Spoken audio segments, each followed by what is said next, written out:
The lavalier microphone I have clipped to my chest right now is the Maono AUXLR10. And this has been my go-to wired XLR microphone for the last 2.5 years. But over those 2.5 years, well, the cable got a little bit frayed at the XLR connection and it started to hum and make buzzing noises. Now, I have since repaired this. I didn't make a video about repairing it, but I fixed it by desoldering and trimming the wire and resoldering. But it's working now, is my point. But while it was not working, I ordered another XLR omnidirectional lavalier microphone, the MOVO LV4-O. I don't know how this is going to work. I haven't tried it out yet because I got this one fixed before this one arrived in the mail. But it's time to take this out of the box and check it out. That's coming up on ThriftyAV.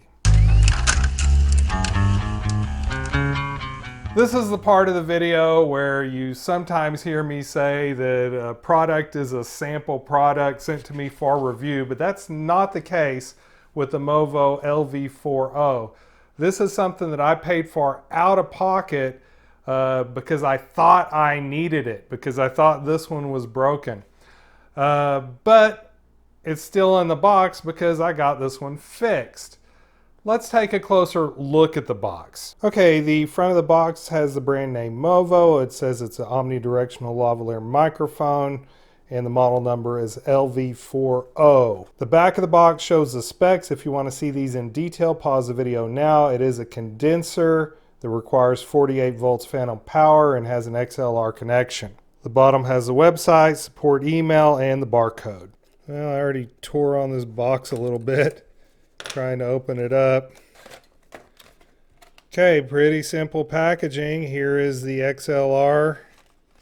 Here's the microphone itself. I'm not sure how long this cable is, but I don't really care because I generally use an XLR extension with these. Throw away and do not eat it. Here's the microphone clip and a little foam windscreen. All right, now I have both the Maono and the MOVO clipped to my chest in the same position. Right now you're listening to me on the Maono, Peter Piper picked a peck of pickled peppers, and now you're listening to me on the MOVO, Peter Piper picked a peck of pickled peppers. I was trying to speak at the same level so that you could compare volumes between the Maono and the MOVO.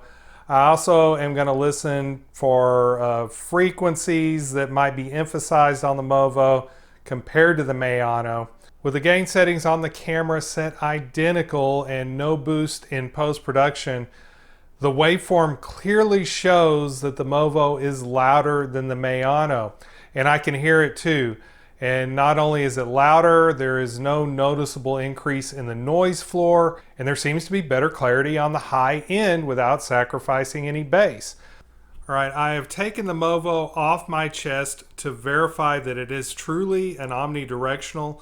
I am speaking into the top of the diaphragm right now. I am now speaking into the side of the microphone, and now I'm speaking into the base of the microphone. I want to compare these three positions, and I'm going to go ahead and rotate it as I speak and see if I can hear any difference regardless of how this microphone is positioned.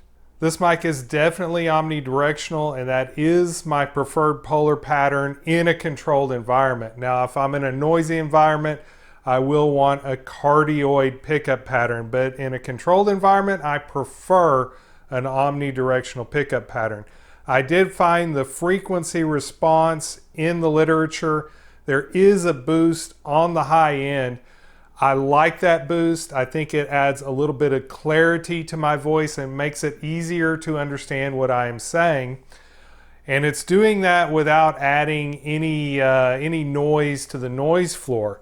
So I'm really liking both the polar pattern and the frequency response of the MOVO LV4-O. Well, that's about it. This one's short and sweet. There will be an Amazon affiliate link in the description if you're interested in this microphone.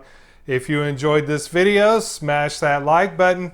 Thank you to my patrons and supporters. Stay thrifty, everyone.